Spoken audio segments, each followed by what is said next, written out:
Bye mummy, मैं शाम को 8 बजे तक आ जाऊंगी, बोलकर नीरा ऑफिस के लिए निकल गई और कौशल्या जी घर के कामों में लग गई। यह रोज की दिनचर्या थी कौशल्या जी की। बेटा प्रशांत और बहू नीरा दोनों मल्टीनेशनल कंपनी में कार्यरत थे। दोनों की शादी हुए अभी 3 महीने ही हुए थे। दोनों की लव मैरिज थी। बचपन से ही प्रशांत के सर से पिता का साया उठ चुका था। बस तब से कौशल्या जी ने अकेले ही पाला पोसा था प्रशांत को। पहले खुद भी कौशल्या जी नौकरी किया करती थी और घर और प्रशांत को भी संभालती थी, इसलिए वह नौकरी वाली औरतों की समस्या से वाकिफ थी। प्रशांत ने बड़े होकर घर की सारी जिम्मेदारी संभाल ली और कौशल्या जी से घर पर रहकर आराम करने को कहा।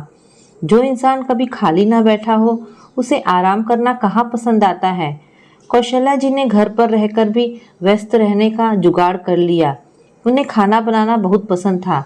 जब वे ऑफिस जाती थी तब उसके बनाए खाने से ऑफिस का सारा स्टाफ उनके टिफिन के प्रति अपना आकर्षण कम नहीं कर पाता और सभी उनके बनाए खाने की बहुत तारीफ करते। बस कौशल्या जी ने टिफिन बनाने का बिजनेस शुरू कर दिया था। प्रशांत को माँ का यूँ खाना बनाकर लोगों को देना पसंद ना था। वह कहता कि माँ, तुम्हें क्या कोई कमी है जो तुम यह काम करती हो।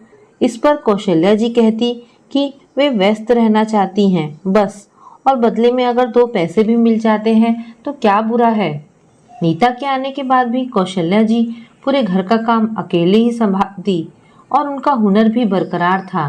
नीरा आज के मॉडर्न जमाने की लड़की थी। उसे माँ का टिफिन बनाना बिल्कुल पसंद ना था।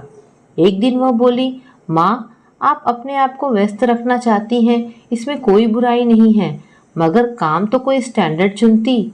आप यह जो टिफिन बनाती हैं, शायद आप नहीं जानती कि हमें कितनी शर्मिंदगी होती है। कौशल्या जी बोली, बहू, यह मेरा हुनर है, इसमें शर्मिंदगी की क्या बात है। मैं तुम दोनों को भी तो टिफिन देती हूँ। तुम्हारे ऑफिस से आने से पहले तुम दोनों का खाना तैयार रखती हूँ। मुझे इन सब से खुशी मिलती है। मगर नीरा उनकी बात सुने बिना अपने कमरे में चली गई। यह नीरा ने पहली बार नहीं किया था। दरअसल वह जान चुकी थी कि कौशल्या जी बहुत सीधी साधी युवती हैं, इसलिए नीरा जो मुंह में आता वो बक देती। कौशल्या जी कभी पलटकर उल्टा जवाब नहीं देती थी, बस इसी बात का फायदा उठाती थी नीरा। जब भी नीरा को सासू माँ से कुछ काम करवाना होता, मीठी मीठी बातें करके कौशल्या जी से अपना काम करवा देती, चाहे अपना फटा कपड़ा सिलवाना हो या कुछ नया खाने का मन हो। कौशल्या जी ने प्रशांत की तरह ही नीरा को खूब प्यार दिया था।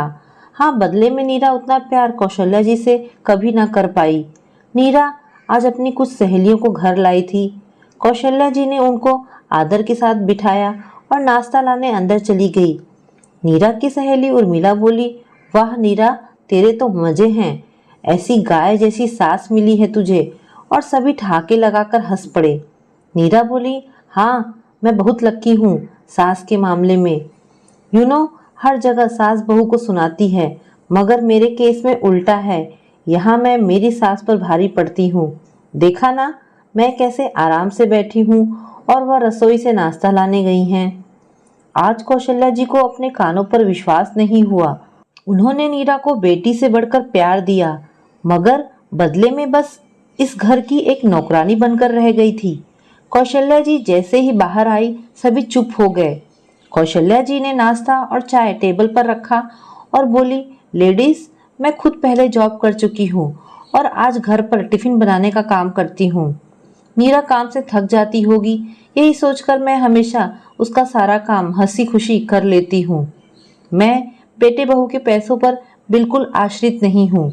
कौशल्या जी नीरा से बोली, बहू, कल से तुम अपना टिफिन खुद बनाना, अपने फटे कपड़े खुद सिलना, और हाँ, हर संडे तुम्हें कुछ नया खाने का मन होता है, वह भी खुद बनाना। नीरा बोली, माँ सॉरी, मेरे बोलने का मतलब वैसा कुछ नहीं था। नीरा ने सोचा, जिस तरह वो हमेशा माँ को मीठी मीठी बातों से फंसा लेती है, वैसे ही इस बार भी माँ को पटा लेगी। मगर उसके विपरीत आज कौशल्या जी ने नीरा की पूरी बात नहीं सुनी और बोली, बहू, एक हाथ से ताली नहीं बजती। प्यार और सम्मान पाने के लिए पहले प्यार और सम्मान देना होता है। मैंने कभी तुम में और प्रशांत में फर्क नहीं किया, मगर आज तुमने मुझे फर्क समझा दिया। नीरा माँ माँ पुकारती रही, मगर आज कौशल्या जी को उसके शब्द तीर की तरह चुभे थे, जिसकी कोई दवा ना थी। दोस्तों, अक्सर लोग शरीफ लोगों के साथ दिल का नहीं दिमाग का इस्तेमाल किया करते हैं, मगर वे भूल जाते हैं कि शरीफ इंसान को जब चोट पहुंचती है तो वह घायल शेर बन जाता है। इसलिए कभी किसी को अपने फायदे के लिए इस्तेमाल ना करें। उस इंसान की कीमत समझे जो आपके लिए सब कुछ निस्वार्थ करता है। तो दोस्तों, आपको ये कहानी कैसी लगी? अगर आपको कहानी पसंद आई हो तो प्लीज़ इसे लाइक एंड शेयर करें। धन्यवाद दोस्तों।